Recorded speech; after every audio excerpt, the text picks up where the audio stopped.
1,000 better 1,000 stories. better 1,000 better stories. 1,000 better stories. You're listening to 1,000 Better Stories, the Scottish Communities Climate Action Network's podcast sharing stories of community-led climate action in Scotland to help us all imagine the better and fairer future and transform what we think is possible. Welcome to our Everyday Changemakers series. We blethers with everyday people taking climate action in their communities. Hello, it's Kaska, your story weaver. Today we're embarking on a third in our explorations of place through a series of conversations with everyday changemakers involved in community climate action. Last year, as you may know, we had a wee visit to Isle of Arran with Madeline to show the wonderful diversity of work done under the umbrella of Arran Eco-Savvy, and I took you around some of the flourishing community gardens in Dundee to show how they're growing into a network with impact well beyond their own growing spaces. We're now working with local partners on a couple of audio tours based on the podcast, so soon you'll also be able to listen to the stories when you visit those places yourself.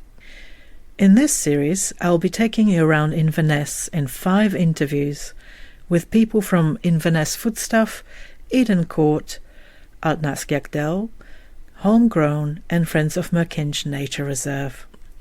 This is just a taste of all that's happening in the capital of the Highlands and by no means an exhaustive list, but it's representative of the wonderful variety of work and people making a difference on the ground. From food growing to tackling food insecurity and waste, from urban green spaces to community-engaged creative projects.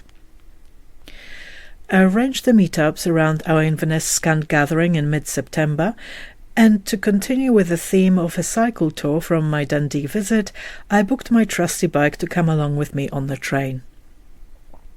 To find local folk to speak to, I cast my net beyond the usual suspects listed in our SCAN database and looked to our sister networks. They didn't disappoint. Highlands Good Food Network led me to Inverness Foodstuff and my first interviewee, Iain McKenzie. He suggested we get together at the Cafe Artisans, so I did not have to travel far from the station once I got off my train around lunchtime. Despite its yummy offerings, it turned out that the cafe was way too noisy for our chat. But the lovely manager came to the rescue and offered us a quiet corner in one of the training rooms behind the scenes.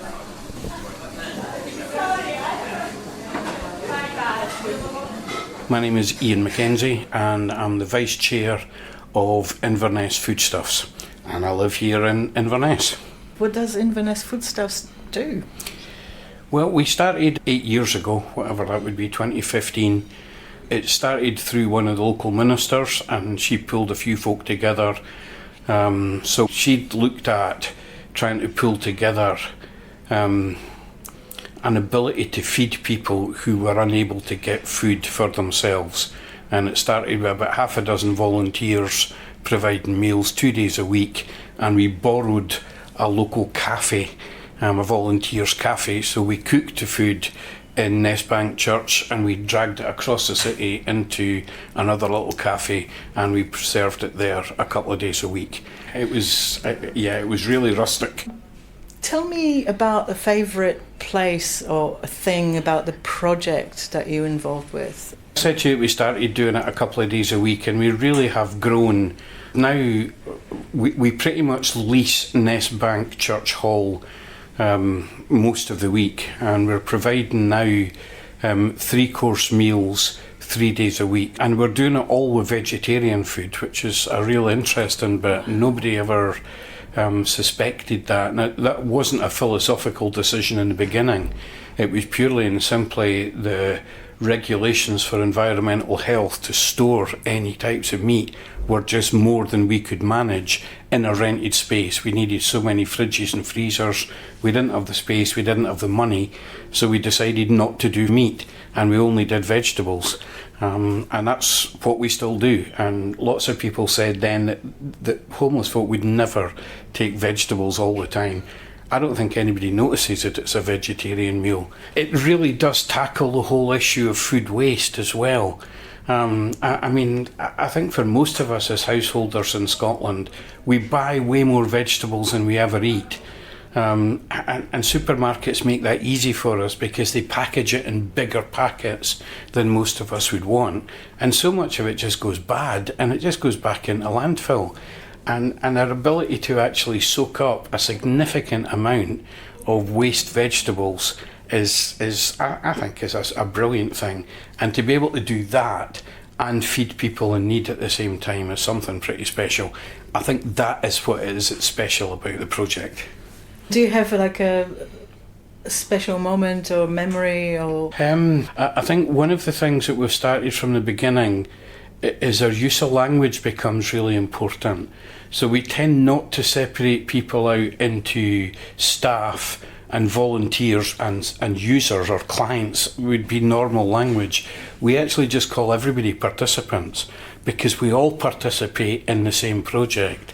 It makes it a much easier move from being a recipient of our service to becoming a volunteer in our service. And so there's a significant amount of our volunteers were originally people who came to use the service. That's amazing. And that for me is really exciting. That's so exciting. It's just people, isn't it? Yeah. It's great. I mean, it's one of the stories that came out. We did a thank you night for all of our volunteers, and we had 3 women in particular who came and told us that they had come as service users. They had seen that we were doing some cooking classes, and they attended all of our cooking classes, and they've all moved into becoming volunteers. And the 3 of them sitting giving a testimony, I suppose, of how it's changed their lives, and it's given them a focus and a purpose. It's got them out of bed. It's helping them deal with issues that they've got going on in their lives. And that for me just says, yeah, that's what we came here to do. It's brilliant to hear the stories. How did you become involved in it, the food waste part of it and the social justice part of it, and how that fit in together for you? I lived away from Inverness for 13 years. I worked abroad in the rainforest, actually. When I came back to Inverness in 2017, I was looking for some things to do. And somebody actually took me to Nessbank Church for lunch one day, and I just pretty much fell in love with the place as soon as I got into it. I'd worked in homelessness from when I was 17, and it reminded me back of that sort of roughness of the stuff that I did when I was young and in homeless projects in Edinburgh. It was that whole lack of structure, the lack of routines that actually just makes it feel like family. It's that informality of, as I said, it's that merging of borders between who we all are, that actually we're just people and we're at different parts of a journey, and bringing that together. That's how I got into it, and yeah, I just started going back more and more. They asked if I would join their board of directors, so that's what I've done. I'm a trustee down there just now, and yeah. When I say food insecurity, what is the first thing that comes to your mind? Frustration, actually, because I think one of the errors that we keep making in Scotland at the minute is that we keep trying to divide poverty up into little parcels. So we talk about fuel insecurity and food insecurity and school insecurity. They're all the same thing. It's all poverty. And we're sitting here, I think we're the 6th richest country in the world at the minute, and yet we're still sitting with hundreds and hundreds of people, thousands of people are sitting in levels of poverty, and that just distresses me.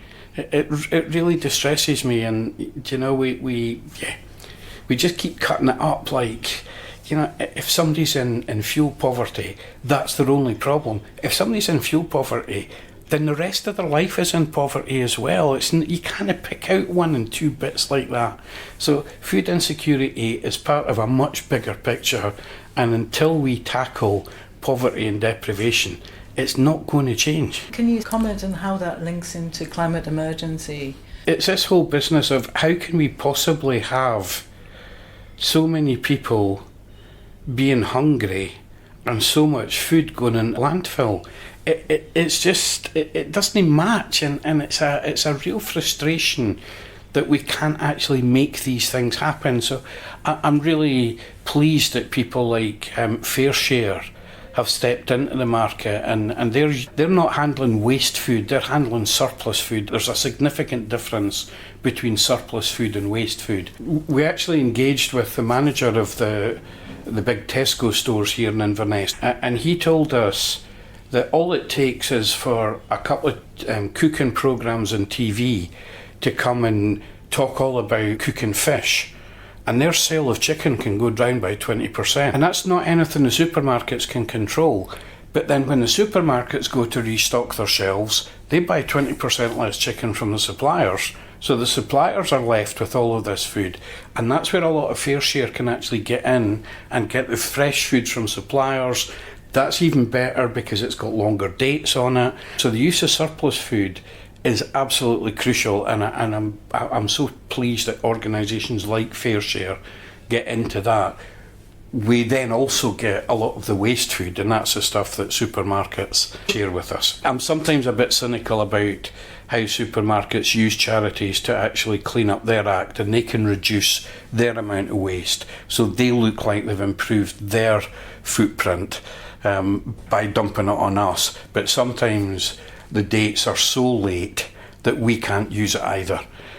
So we're starting to try and become much more innovative and make contracts up with chicken farms and pig farms, so the food is going actually to them, and then they give us donations back of some of their products as well. So that's another project. But a community fridge up in Dingwall that's actually got the deal with a chicken farm. Okay. You mentioned you travelled.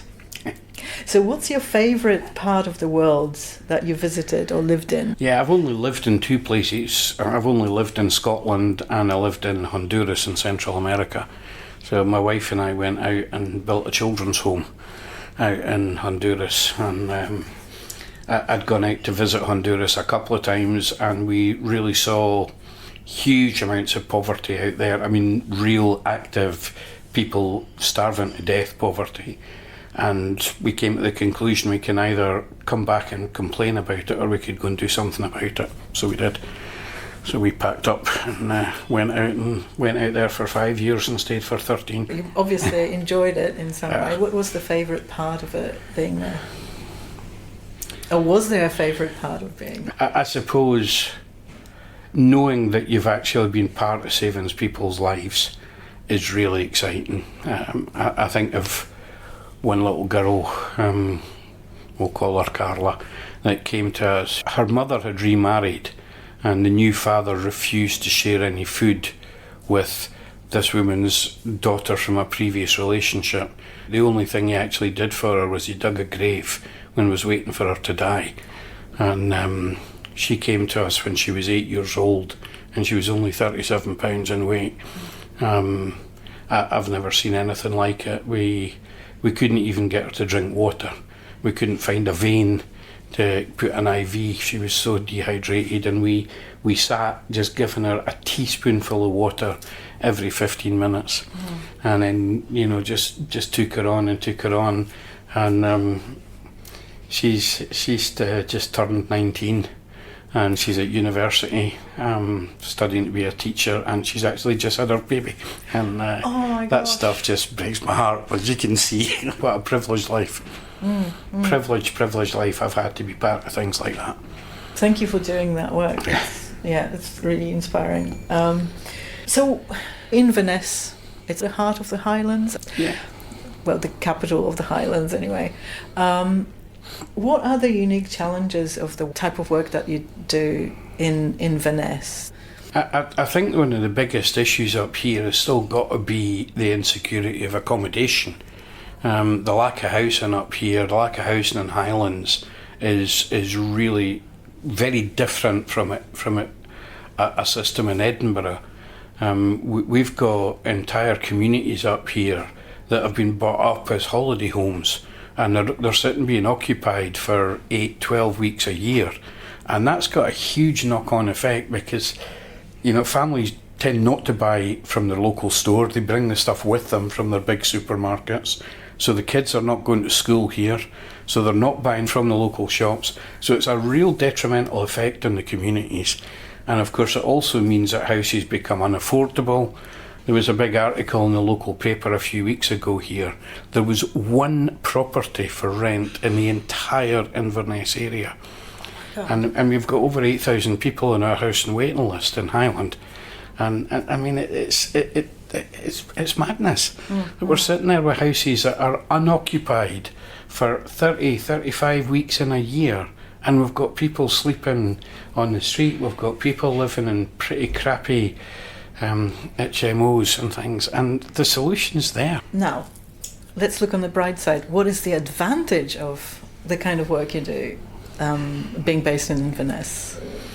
Inverness is a beautiful place. I mean, within 5 minutes from here, you can be into some of the most beautiful mountains and lochs that you could find anywhere in the world. It's absolutely spectacular place to live. It's vibrant. It's one of the fastest growing cities in the whole of Europe. So it is growing. We're building more and more houses. Unfortunately, we don't have the resources to support it with schools and doctors and things, but it's a beautiful place to live. I think people are really accepting in Inverness.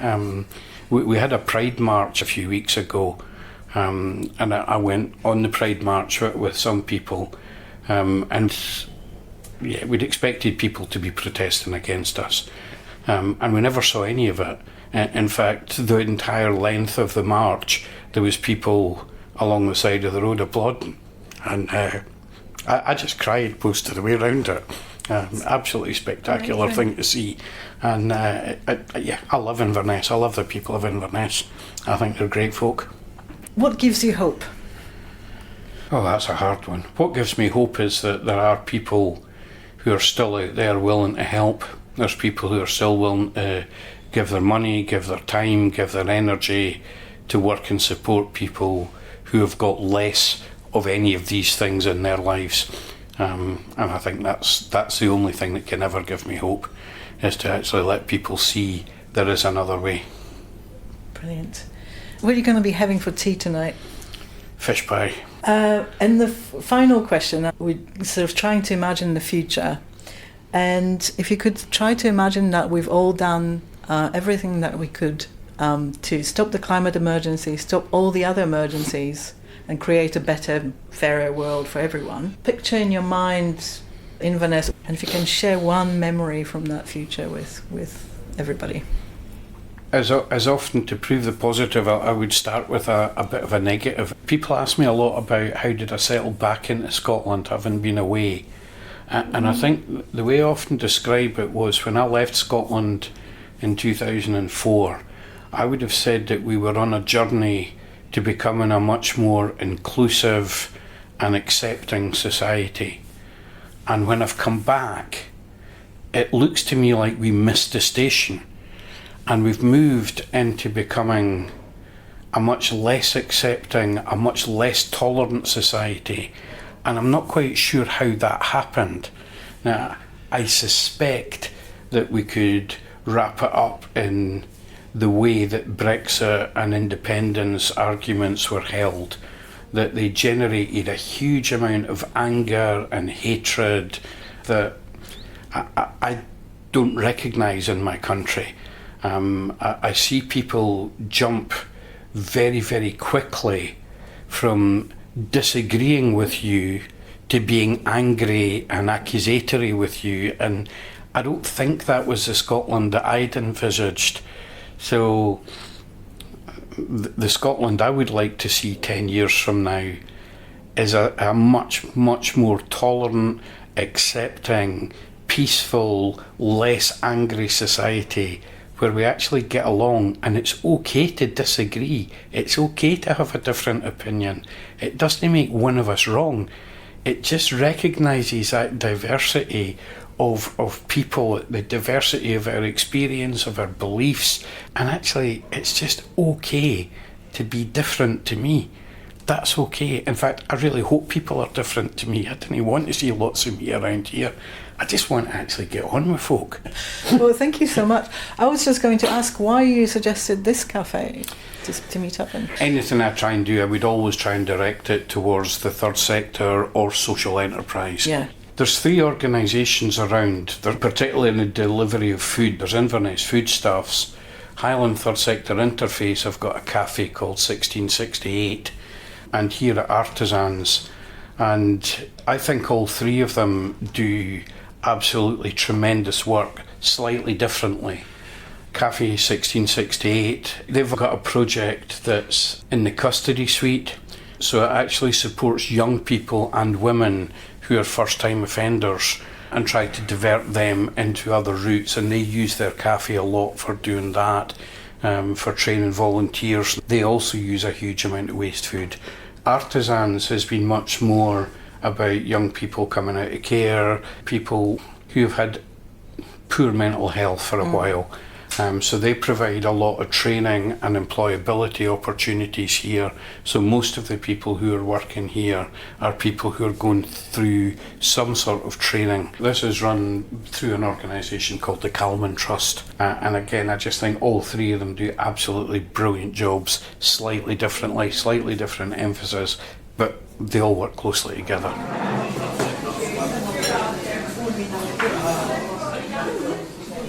Iain and Inverness Foodstuff is just one of the many faces involved in Highland Good Food Partnership. An organisation very much after our heart, the partnership supports and inspires local people to come together to create a food system that is better for the planet, better for people, and better for producers. I'm linking their Highland Good Food podcast in the show notes so that you can find out more about their amazing members and projects they've been up to. Going by Iain's recommendations, Cafe Artisans and Cafe 1668 are definitely worth a visit for a bite next time you visit Inverness.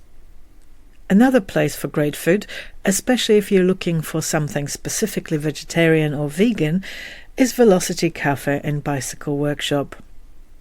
They're a SCAN member and run a range of active travel and cycling projects. The Inverness Active Travel Maps, hosted on their website, were indispensable in helping me plan my cycling interview visits that very weekend. Velocity also play an important role in another regional grassroots initiative, Highland Community Waste Partnership. In fact, it's worth popping into the cafe simply to find out all about that's going on at the active Inverness Community Climate Action scene. It was Velocity's Climate Project Officer, Isabel McLeish, who recommended I speak to my next everyday changemaker, Louise Marshall, at Eden Court, which, as the website informs me, is Scotland's largest combined arts organisation. After Iain and I said our goodbyes, it was time for me to cycle a short way across the Ness Bridge to head for the unmissable jaunty shape of Eden Court's theatre and cinema complex on the river's opposite bank. You'll be able to catch my conversation with Louise next Monday. Thanks for listening. If you enjoyed this episode, please give it a like and share it with others. It'll really help us reach a wider audience. If something exciting is happening in your own community, be sure to let us know so that we can help you tell your own story. You can drop our story weavers a line at stories@scan.scot. It's scan, SCCAN, .scot, SCOT. We also offer training and mini-grant support to community storytellers. To keep up to date with our offerings and everything SCAN, check out our website at scan.scot or find us on Twitter, Facebook or Instagram, or simply sign up to the newsletter.